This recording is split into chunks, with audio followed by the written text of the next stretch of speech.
बच्चे से भी डर रही क्या इस छोटे से बच्चे को डर रही है? हम देख सकते हैं बच्चे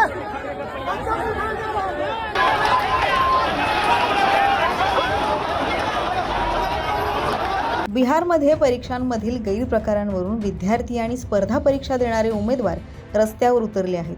17व्या बिहार लोकसेवा आयोगाच्या परीक्षेत गैरप्रकार झाल्याचा आरोप आंदोलनकर्त्यांनी केलाय.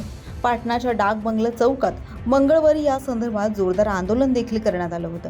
या आंदोलनात एक 6 वर्षाचा मुलगा देखील सहभागी झाला होता आणि या मुलाला पोलिसांनी आंदोलनात सहभागी झाला म्हणून ताब्यात देखील घेतल्याचा दावा आता केला जातो.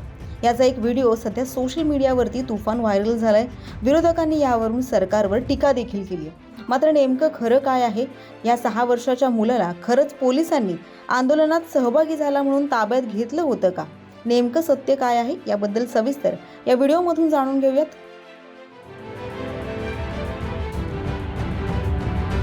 मंगळवारी पाटणामधील आंदोलन तीव्र झालं. आंदोलक आणि पोलीस यावेळी समोरासमोर आले होते. काही काळ परिसरात पोलिसांकडून आंदोलकांची धरपकड देखील झाली. आंदोलनाच्या या गोंधळात 6 वर्षीय मुलाची जोरदार चर्चा होती. आदित्य असं या मुलाचं नाव असून तो त्याच्या आईसह आंदोलनात सहभागी झालेला. मुलानं आंदोलक विद्यार्थ्यांची मागणी योग्य असल्याचं म्हटलं. पोलिसांनी यावर कारवाई देखील केली आणि कारवाईला सामोरं जाण्याचा निर्धार आदित्यनं माध्यमांशी बोलताना व्यक्त केला. या आंदोलनात सहभागी झालेल्या 6 वर्षीय आदित्यनं हातात पंतप्रधान नरेंद्र मोदी राजीनामा द्या असं बॅनर घेतलं होतं आणि तसा दावा केला जातोय. तसंच त्यानं मुख्यमंत्री सम्राट चौधरी यांच्या राजीनाम्याची देखील मागणी केल्याचा दावा केला जातोय. समोर आलेल्या विविध व्हिडिओमधून 6 वर्षीय आदित्यला पोलिसांनी ताब्यात घेतल्याचा दावा काही नेटकऱ्यांनी केलाय. बच्चे को डिटेन कर लिया गया है पुलिस के द्वारा.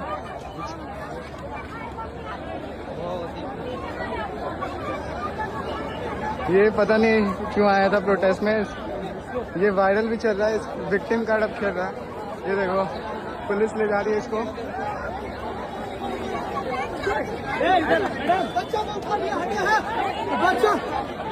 बच्चे से भी डर रही क्या इस छोटे से बच्चे को डर रही है?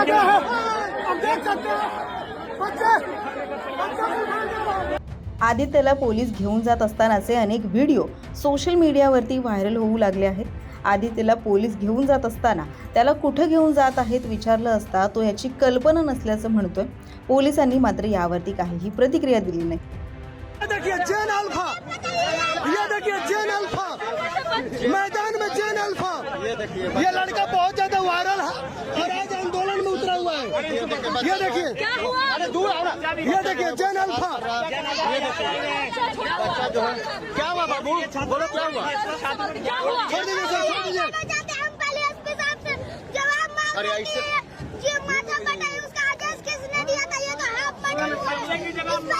देखिए अब लगातार बच्चे सरकार पर सब जवाब कर रहे हैं. मुख्यमंत्री के कहने पर हुआ है. हमको भी पता है उसी का हम जवाब. तुमको भी चोट लगा है क्या बाबू? नहीं, हमको तो चोट नहीं लगा. तो पुलिस तुमको पकड़ रही थी क्या? तुमको किस लिए वायरल हो यार. पुलिस तुमको उठाने जा रही थी. ये देखिए बच्चा जो है जो हम इसीलिए पुलिस को पकड़े थे कि हमको जवाब चाहिए कि आदेश किसने दिया था. ये माथा फट गया. छात्र का आंदोलन हो रहा था तो क्या ये साथी फिर मुख्यमंत्री से बच्चा भी नहीं समझता तो इसकी बात याद है ना. किसी का आप माथा पड़वा दीजिएगा. छात्रों के लिए बोल रहे हो तुम? बच्चे को डिटेन कर लिया गया है पुलिस के द्वारा.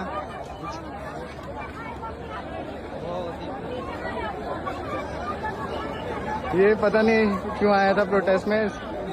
ये वायरल भी चल रहा है. विक्टिम कार्ड अब खेल रहा है. ये देखो पुलिस ले जा रही है इसको. या घटनेचा व्हिडिओ सोशल मीडियावरती प्रचंड व्हायरल देखील झालाय आणि त्यावरूनच विरोधकांनी आता सरकारवर टीका करण्यास सुरुवात केली. दिल्लीचे माजी उपमुख्यमंत्री आणि शिक्षण मंत्री मनीष सिसोदिया यांनी यावरून पंतप्रधान नरेंद्र मोदींवरती टीका केली आहे. त्याचबरोबर कॉक्रोच जनता पार्टीचे संस्थापक अभिजित दिपके यांनी देखील या संदर्भात पोस्ट केली आहे. हा व्हिडिओ शेअर करत अभिजित दिपके यांनी म्हटलंय की जगातील सर्वात मोठी लोकशाही 6 वर्षीय मुलाला ताब्यात घेत आहे अशी पोस्ट त्यांनी केली. त्याचबरोबर तर यासह काँग्रेसची विद्यार्थी संघटना NSUIनं देखील या घटनेचा निषेध केला आहे.